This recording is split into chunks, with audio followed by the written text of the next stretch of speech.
Okay, today we're going to start the fifth chapter of the Shmone Prakim of the Rambam. I didn't do all the material in the fourth chapter because is it working? Okay, because some of it is not directly related to the to the subject that we're working on. Even the Rambam says I'll now go back to my main concern. And what we've had so far, we're talking about midos, talking about character traits, and which supply motivation. And the Rambam described what the soul is and where the different elements of the soul operate and where the midos are and what counts as good midos and bad midos and how you're supposed to achieve them, and sketch the methodology of the Torah for correcting midos that are in disrepair, I would say. He calls it the sickness of the soul, and where you're supposed to end up with respect to a median on a spectrum. All of that he described. And the last thing we saw was that the Torah wants to give you a life that will put you on the spectrum in the right place, and you don't have to add more than what the Tanakh, which we have from prophecy, and the great sages gave us, that they've already given us prescription which is supposed to put us on the right place on the spectrum. And if you add more to that, like some of the extreme sects of both Goyim and the Jews as well that they had at that time, then you're making a terrible mistake. Now, chapters 5, 6, 7, and 8 deal with the subject of midos, but with respect to specific applications, where it's a question of directing the goal of life, or the way in which midos are related to the other aspects of life, which are crucial. In this chapter 5, it's what we would call. You call ma'asech l'shem shamayim, that all your actions should be for the sake of heaven, whatever that means. When you say all your actions, it means there's some purpose to which all your actions should be dedicated. And then the first thing to do is to identify what the purpose is, and then to describe how it is that you can focus your actions on that one goal. You think of life has in it a lot of different facets, and at the outset, thinking of aiming all of the facets of your life towards one goal is a bit challenging. You might tell a person, all your life should be aimed at justice. Even when I'm exercising, so I'll be healthy, be aimed at justice. Or, when I'm my child skins his knee, and I'm trying to prevent infection and to quiet him down, so on, to be aimed at justice. Yeah, justice is important, and when you're dealing with business or other types of transactions, you should make sure that they're done on justice. But it can't be that your whole life is aimed at justice. Life has too many different kinds of things in it, so you might balk at the idea initially that there could be any one goal to which all of the actions of your life should be aimed. That's what he's going to discuss here, along with a number of other important things. So, he says it's appropriate for a person to direct, control, manage, focus all of the powers of his soul with his mind, with his understanding.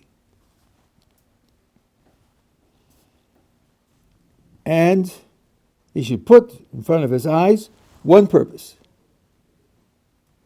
And that one purpose is knowing and understanding Hashem. Now I'm going to comment right away that this is just like a headline in a newspaper article, and there's a lot that goes under it, and there's a lot implied by it that we're not getting. But that's the phraseology that he's going to use in this chapter over and over again. And at some point or other, I will bring in other sources to show you that there's much more involved than just that title. But that's the title that he uses in this chapter. And he says it's to come to the understanding of Hashem according to man's ability, which now sounds like there's a limitation there. Man's ability will take him just so far, and beyond that he won't be able to get. And as I have pointed out, don't remember when I said it here, that he's talking about man when he's alive in this world. He's talking about how your actions in this world should be directed to a goal in this world. And it is true, Rambam says in several places, that given that you're alive in this world, which means you have a soul and a body, the fact that your soul is embodied puts limitations on what it can know. And he quotes the famous verse when Moses asks God to reveal himself to Moses in a complete way. And HaKadosh Baruch Hu says to him, it can't happen because ki lo yir'ani hadam v'chai. Man cannot see me and live. And the clever reader says, aha! The problem is because he's alive. But after he dies, maybe he could. And the Rambam says, you are very clever. That's exactly what the verse means. It means it's only because you're connected to the body that the intellectual understanding in your soul is limited, and that after you die, you can achieve that understanding. And in chapter 8 of the Hilchos Tshuva, the laws of Tshuva, he says explicitly that after death you can have complete understanding of HaKadosh Baruch Hu. So when he puts in this qualification, according to man's ability, he only means the limited ability that you have in this world, because he's talking about what actions you do in this world and what goals should you have in this world for the actions that you're doing in this world.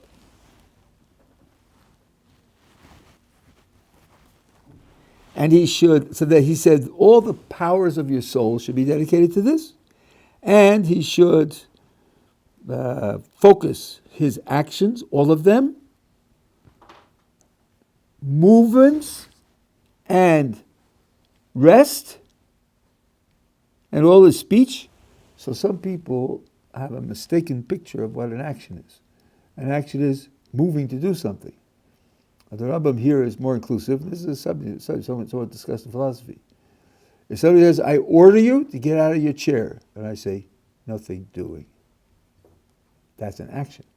You refuse to obey the order, and you're sitting in your chair. Action doesn't mean move. An action means decide what shall be. And deciding that you shall not move is also an action. Deciding you shouldn't move and then not moving is also an action. Doesn't require change of place to act. So it's all of your actions, whether they're active or passive, all of the things that you do, and all your speech should be aimed at this one goal. That they should bring him to this goal. So now, that means we're talking about an indirect relationship. The action brings you to the goal. Let's say a person says, my next goal in life is to buy a house. Okay, so what are you doing about it? Well, I'm learning computer repair, and then, as I finish learning it, I have an offer for a job, and then I'm going to save money and buy a house. Okay, so is he working on buying the house when he's learning computer repair? You bet he is, though he's not buying the house, not going down to the broker and paying the money. He's fulfilling the preconditions. So now it means you can look at all of your actions as part of a process which will lead to knowing HaKadosh Baruch Hu. So that gives you much more scope of organizing the parts of your life towards this one goal than you might have thought. To the extent that there will be none of his actions at all that he does, now he says, for no purpose, and now he qualifies right away, that is to say, an action that doesn't bring to this goal. So he's stressing now, there's only one goal. There's only one goal. So if it's either for this goal or it's for no goal. It's empty. It's goalless. You have other things in mind that you want to achieve? Sorry, too bad. We pity you. Your actions actually are goalless. There are several reasons why this could be. There was a time when the question was raised, can you square the circle? That is to say, can you create a square that has exactly the same area as a circle? Is there some geometrical method by which you could do that? And people were trying to figure out a way to do that. Then it was proved eventually that it's impossible. And a person who doesn't know about the proof and is still trying, yeah, but if I use triangles, maybe hexagons. I'll try it with hexagons. We say, you're wasting your time because it can't be done, so you should give it up and try something else. Maybe he doesn't believe you. Thinks you're making fun of him. So then he really is wasting his time because all of his efforts aren't for a real purpose because it's impossible. That's one thing. Then there are cases where the goal is possible, but you don't know what it will mean to achieve the goal. And you don't know that when you achieve the goal, you wish that you never sought it. You wish that you never worked on it because you don't know what it means to achieve that goal. And this, if you want to see tragic examples of this from the real world, read about people who win lotteries. Many of the people who win lotteries, it ruins their lives. They're much more unhappy than they were before they won the lottery. They just dream about having a lot of money and think that that'll be very good for them. But some commit suicide and some have other ends. For one thing, you lose all your friends. Because now when somebody does something for you, your thought is, he wants money from me. So the sincerity of your friends all becomes in question. And there are many more other things that have. There was this case in America where a child fell down a long, thin shaft. And some very skinny fireman wriggled down the shaft, and it was on television. They were following the whole thing, and eventually was able to save the child. It was a gigantic success, and everyone was happy. 10 years later, the parents were divorced, and one person in the family committed suicide. And why? Because Hollywood came in and offered to make a movie. Oh, a movie. Who's going to get the rights, and who's going to get the lead role, and who's going to get the advertising, and so on. And it killed them. It ruined the whole family. It's a gigantic tragedy. So that's the second way in which it can be really goalless. Yeah, you're working for X, and yeah, X is possible, but you don't realize that for you, X is the disaster. And if you realized that beforehand, you would never have chosen it. The Rambam is saying there's only one goal which is appropriate for action, and that is, as we said, the headline, knowing HaKadosh Baruch Hu, and your goal in life should be that every action contributes to that goal.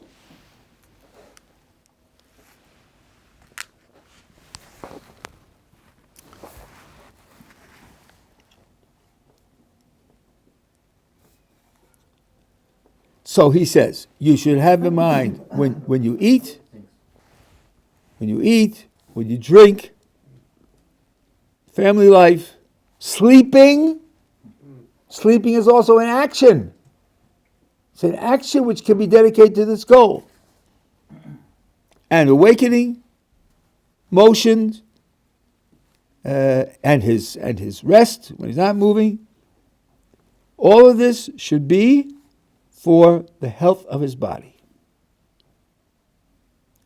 All of this should be aimed at the health of his body only. That's the only thing that should drive him. Now you say, but wait a minute, Rabbi, didn't you tell me there was only one goal and that was knowing God? This is the intermediary goal. First of all, you aim all of these actions at the health of your body. And why do you want to have a healthy body? So that your soul and its tools, the soul, remember, manages the body, enlivens the body, and it manages the functions of the body. So the organs of the body, the limbs of the body are the tools of the soul. They should be healthy and complete, so you can use them in order to learn wisdoms and to acquire the virtues of the character traits of the person and of the intellect of the person, in order to get to this one goal. So now he set out a whole process. So for one thing is you need a healthy body. Well, this goal is going to require, among other things, a lot of thought, a lot of analysis, a lot of gathering of information, and you probably know from your own experience, if you're not healthy, it's not easy to do that. If you have 103 temperature, and you're shaking from fever and flu symptoms and so on, and somebody says, learn the next mathematical proof, you'll find that challenging. Because the discomfort in the body is so great that it's very hard to focus your mind. And if you're worried about where your next dollar is coming from, or if you're worried about political situations and so on and so on, you're going to find this very difficult. So he says, with your eating and sleeping. Now this is very important because people have a kind of idea about what religion is and the role of religion. And for many people, a healthy attitude towards religion is it's a very important part of life. Part, spelled P-A-R-T, part of life. Life has lots of parts, and this is one of the important parts, right? But don't let it be the whole of your life. Don't let religion swallow up your whole life. You become a Johnny One Note. You become a one-dimensional man, said Herbert Marcuse. You become something which doesn't express the whole range and richness of human life. You become, stultified.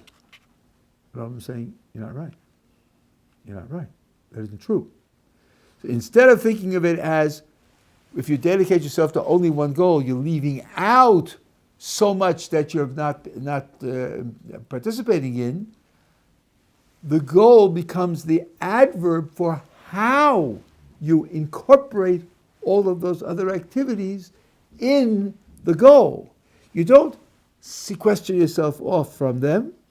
You use them, but you use them in a way that contributes to the goal. So, as we will see, is there time under this program for R&R, rest and recreation? Yes, there is. Rest and recreation is all. How about sleeping?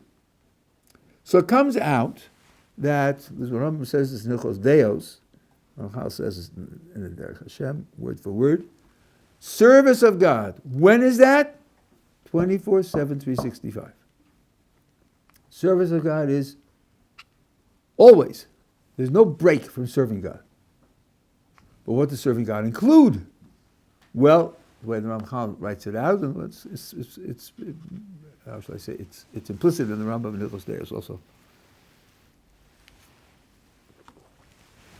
Service of God has two aspects. One is mitzvos, things that HaKadosh Baruch Hu commanded us to do. And the other is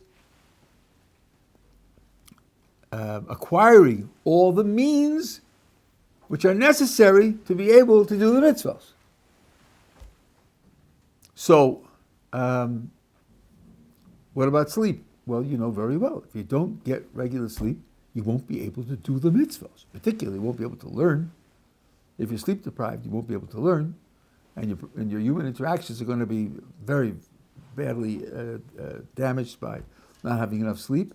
So sleeping can be service of God if you sleep in order to have a healthy body, a healthy awareness, by which you can then do what HaKadosh Baruch Hu wants you to do.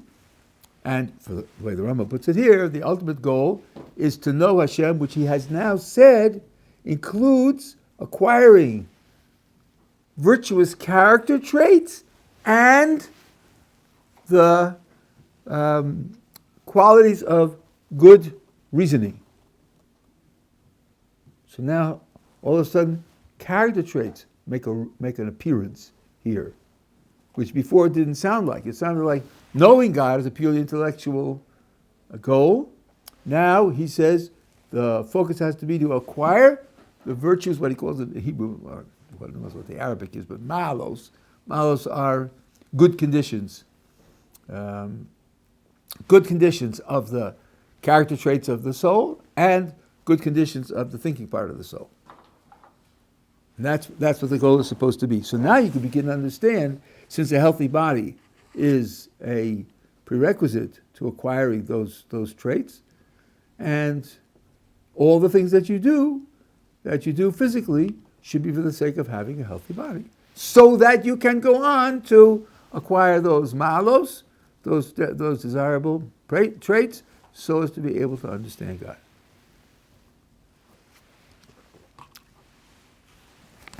And as you'll see right away, that this includes things that you really wouldn't have dreamt were part of this program, but they are.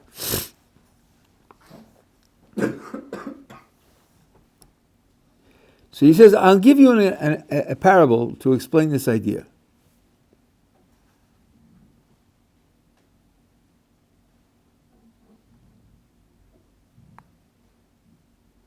That when you engage in these physical activities, and here's a very crucial word, it shouldn't be only for pleasure. Now, given what I've said so far, that's not what we would have expected him to say. Let's see. It shouldn't be only for pleasure. That seems to imply that it could be partly for pleasure. It just shouldn't be only for pleasure. That's what the words say, indeed. But I would have thought he should say, it shouldn't be for pleasure at all. Pleasure shouldn't play any role in it. Pleasure should be completely eclipsed. He doesn't say that. He says it shouldn't be only for pleasure. That means pleasure has some part to play. I wonder why that is. Well, how can pleasure play a role? So, there are really 2 points here. So he says, and the application will be when you choose what to eat and what to drink,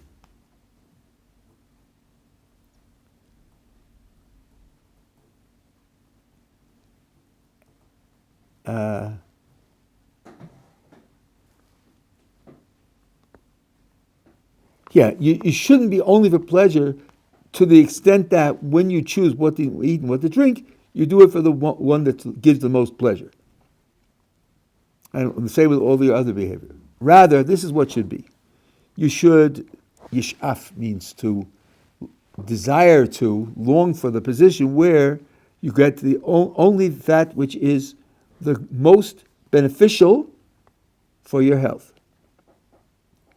Okay, so now I'm going to get to the most beneficial thing for my health. What if the thing that's most beneficial for my health also is very pleasant, gives a lot of pleasure? Must I turn my back on it because my only goal should be health? And he says, no. There's no reason to avoid pleasure. There's a reason to make the decision solely on the basis of what it contributes to your health. If it should happen to be that the thing that contributes to your health gives you pleasure, there's nothing wrong with that. Let me just finish the sentence. It means it'll come, if by chance it happens that, maybe chance is too strong a word, if it happens that the thing which is good for his health is pleasant, let it be pleasant. And if it happens that the thing that's good for his health is not pleasant, let it be not pleasant. He doesn't make the decision on the basis of the pleasure, but if the pleasure is there, he doesn't have to negate it. He doesn't have to deny it.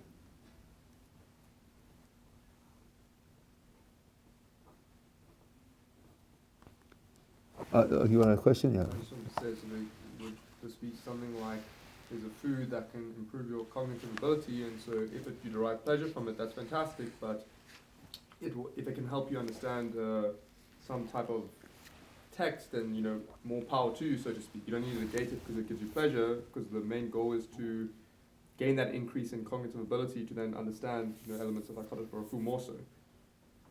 No, I'm not following the question. So the idea is, if you have a food that you like, the priority is that, say it improves your cognitive ability, then that's desirable to consume it, and if it gives you pleasure, then that's more power to you. So you I know what more power to you means. He's saying that it is permissible.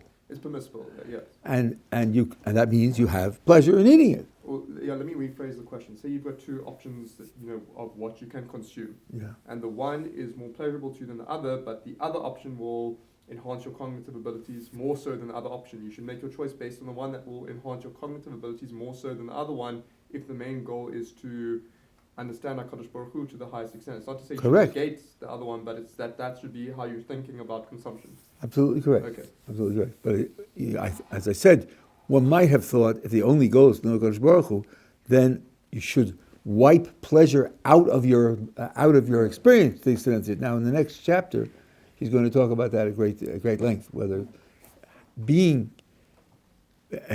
able to experience pleasure is a positive element in your spirituality, and he's going to emphasize that it definitely is. He's going to prove it from sources. So I think that's part of why he's sort of foreshadowing it here.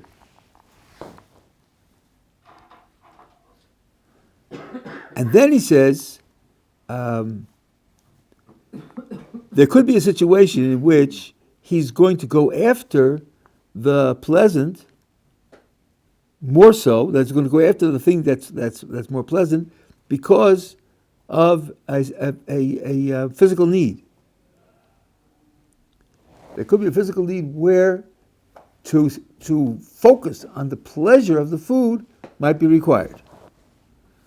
For example, someone who has lost his appetite. Now, we're not talking, as you'll see in a moment, we're not talking here about things like anorexia or serious psychological conditions which can lead to terrible consequences.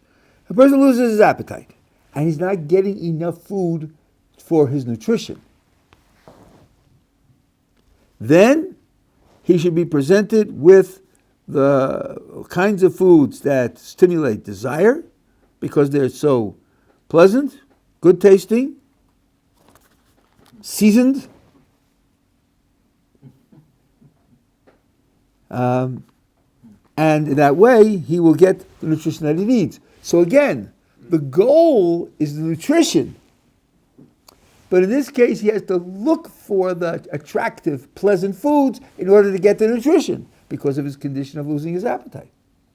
So here you can even be looking for the pleasant ones. But it's all part of serving that goal. So as he begins now to get again a feeling for how wide this net spreads to take in things that are which you wouldn't have otherwise thought, because they can all be used to achieve this goal. Now he makes another comparison, which I think is astonishing, and which has very profound implications. Similarly, he says, a person who, now here it's called morosh chora, which sometimes is translated as depression, or some other debilitating psychological condition. What should he do? That's obviously crippling his ability to serve HaKadosh Baruch Hu, and certainly crippling his ability to come to know HaKadosh Baruch Hu. What should he do to deal with that psychological handicap? Well, he should repel it by hearing music. I guess this is vocal music, smiros, and mezineginos, and instrumental music. He's specifying vocal and instrumental. He's not, this is not just waving the wand. It's being very specific. And he should take strolls in gardens and in beautiful buildings. And he should surround himself with beautiful pictures. In other words, aesthetics. And similar things which will broaden the soul of the person and remove the feeling of this black mood that he has.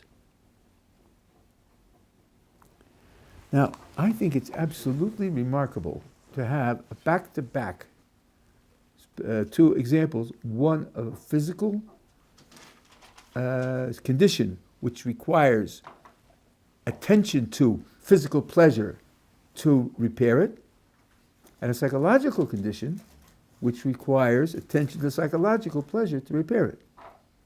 Rambam is telling you that your psychological life is on a par with your physical life vis-a-vis your health and vis-a-vis the needs that you may have. And I think that this is not natural for many people. I'll give you a parable, an analogy. A guy has a test, and he says to the teacher, it's very hard for me to take the test. Maybe could I have it delayed a week or something? What's the problem? I have a crashing headache. I have a migraine. I just can't handle it. And my migraines, they last for 35 minutes, and there's no medicine. I just have to live through them. And I can't. So many people would say, guy's a migraine headache, you don't expect him to study with a migraine headache, and we'll accommodate you. We'll make another test for you next week. Now, the second guy says, I'm having difficulty doing the test, and I just can't handle it. Maybe we could put it off. He just says, well, what's bothering you? He says, I'm crashingly bored. I'm just bored with this subject. I can't concentrate on it. So we would say, snap out of it, pull yourself together. What do you mean you're bored? That's not an excuse. Why? Why isn't it an excuse? Because that's just psychological. So when it's psychological, so it's not real because it's psychological? That's not the right thing to say. Psychology is real. It's just sort of pull yourself together. That's part of life. You pull yourself. Why? Why is that? Why is the psychological less serious than the physical? Less real than the physical? Less subject to the need for special conditions? The Rambam is not going to recommend that the average person spend 3 hours a day listening to music and going to the museum and walking in gardens. But a person with the Mara Shchora may need to do that. And then it's right to do that. And in doing that, he's serving a Kadosh Baruch Hu, because that's what his condition requires. There's a Tosfos where the Gemara talks about a man doing an operation on his face because he has something on his face. So the Gemara says if it's causing him pain, then he can do the operation to relieve the pain. So Tosfos asks, suppose the pain that it gives him is the embarrassment of being seen like that. It's only psychological pain. Says Tosfos, when the Gemara says tsar, it means psychological pain also. In fact, it's only. But don't be embarrassed. Pull yourself together. Don't pay attention. Not always is that possible. And just like physical nutrition, someone may need an operation to satisfy that psychological need. So this is a very, very important general principle. I have a whole shir on this called Psychological Needs, which is recorded in various places, so you can listen to it. This is one of the sources that I use. The sources I got from Zali Pliskin, actually, so just give him credit for that. And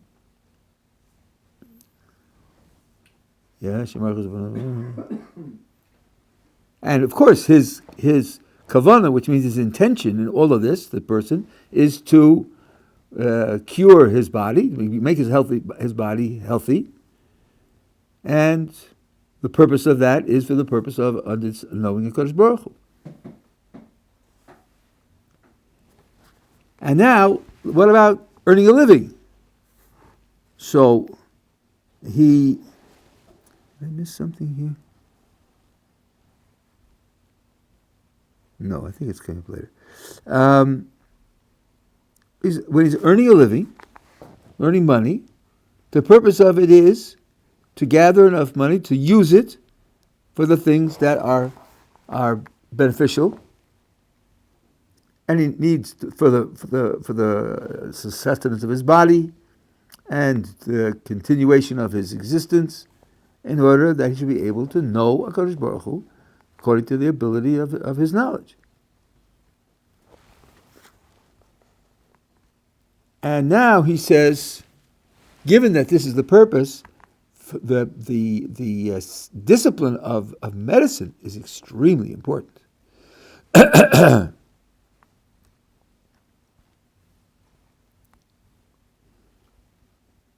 Because if you need a healthy body in order to be able to do these things, the physicians know what you need to do in order to have a healthy body.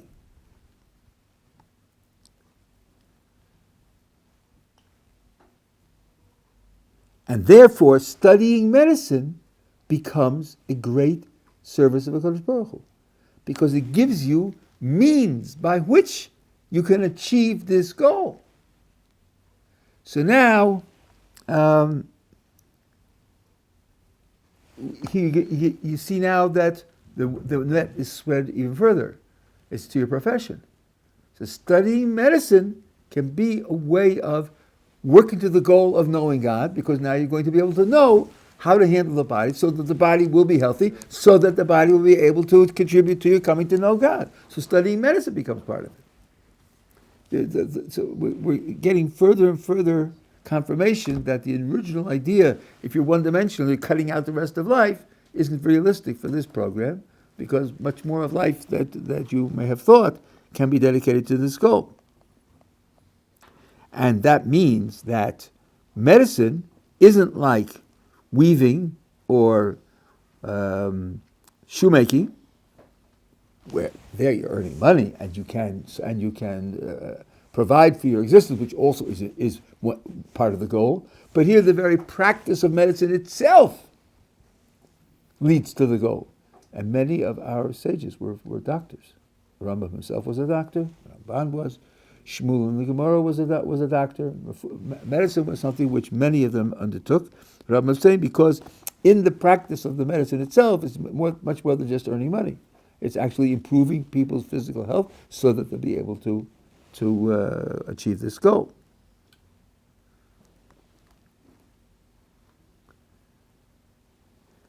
And now he adds in a phraseology here, which is very important. And then person's actions will be human, because they bring to real great qualities.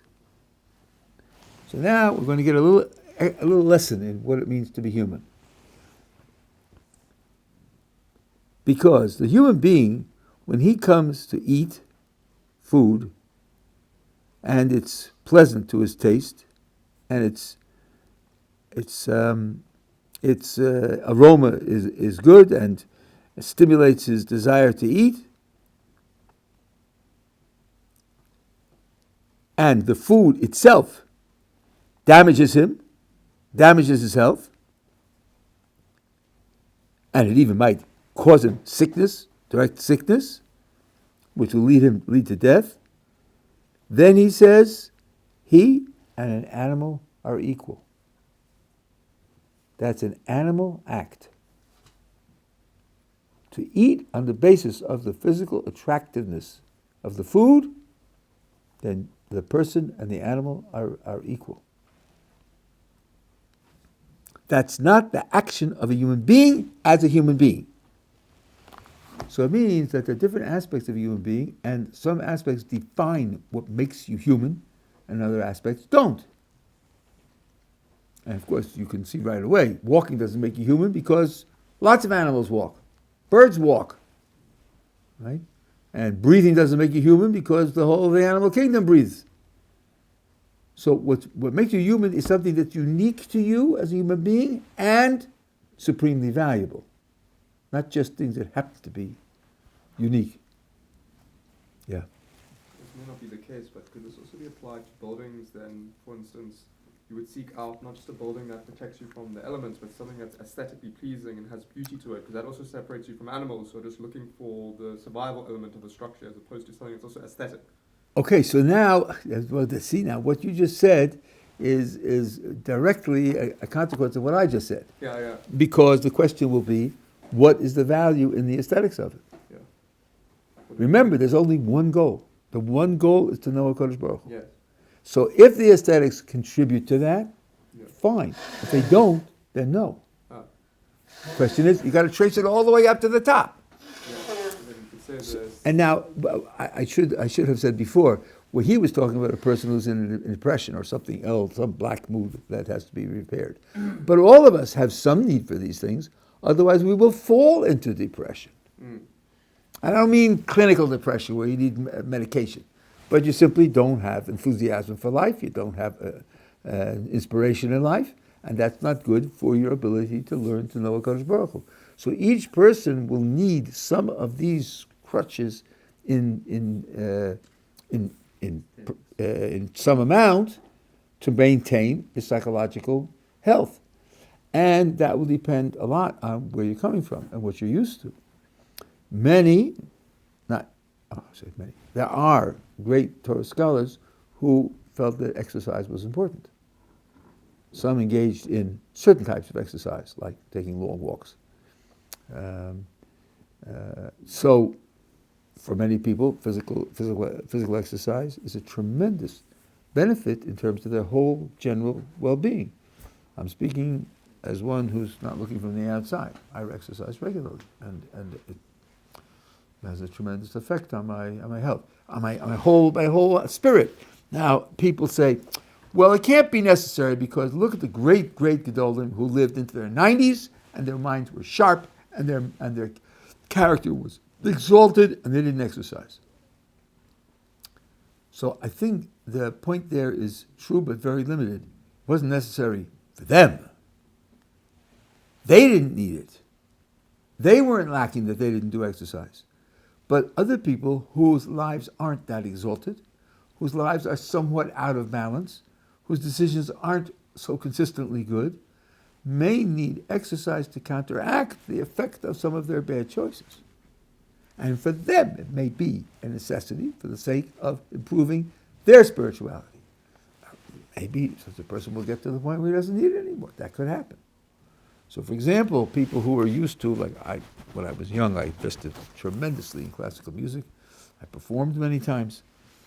I still listen to classical music regularly because it does something for there was a Rosh Yeshiva here in Arzei Habira a few decades ago who said that he listens to Mozart. He didn't feel he was compromising his spirituality.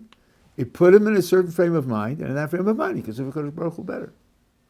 And there was even a case, I know the person's name, but I'm not allowed to say it because I don't know if he wanted it publicized. Someone who's a name that everyone in the frum world knows, and someone saw him at the beach. Obviously, a men's beach. He was sitting there in a lounge chair, looking at the ocean. And this friend of mine, who's an American and therefore doesn't have any self-restraint and he doesn't have any idea of honoring people, and he sees this old elderly gentleman with a big long white beard, goes over to him and says, I see you're here alone, you don't have your family here with you, and you're just sitting there and what are you doing? He says, well, I am a posek, I give decisions of Jewish law, and decisions of Jewish law depend upon very careful analysis and often very fine distinctions.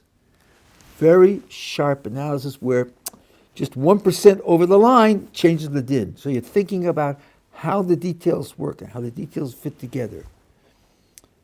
From time to time, I come to the ocean to see the vast expanse of the ocean, and it restores my psychological balance so as not to get lost in the details. There's an example of using aesthetics to be able to serve HaKadosh Baruch Hu. It restores a certain perception which is necessary to have balanced judgment.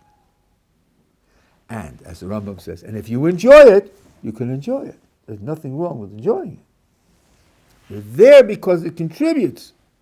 And by the way, I can tell you from my own experience with classical music, if I'm doing anything important, there are certain composers I can listen to, and certain composers I can't listen to, because certain composers you can put in the background.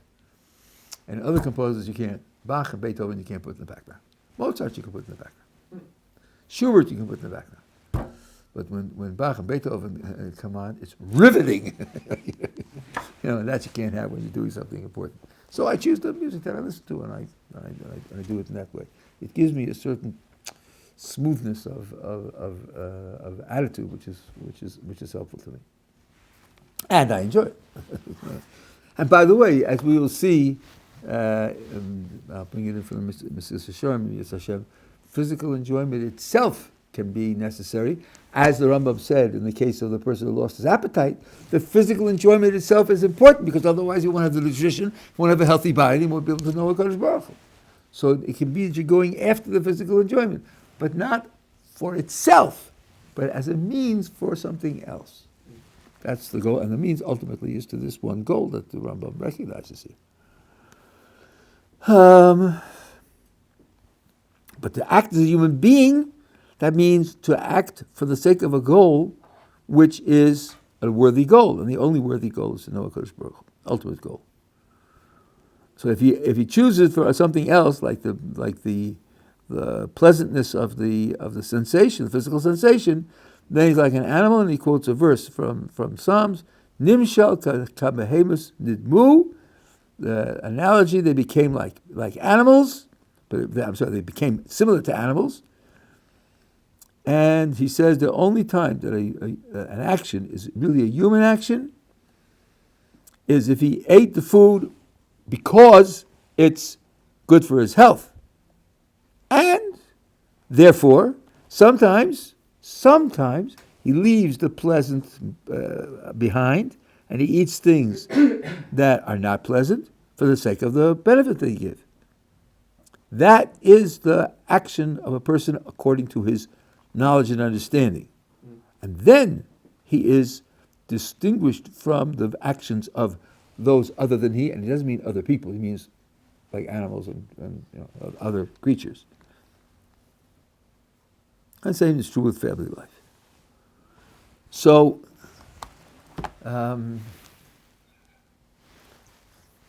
just say this in Remez terms, but when you're looking at the world and the population of the world, and you're classifying people in terms of their humanity, 2 eyes, 2 ears, 2 arms, and 2 legs isn't enough. That isn't enough. That by itself doesn't make you human. If your purposes that guide your actions are unworthy, then there's a lack of humanity. If your purposes that guide your actions are unworthy, then there's a lack of humanity. Your actions aren't really human actions. They're animal actions. That has a lot of effect on how we look at the world and how we look at the population of the world. Then it's something that has to be thought about.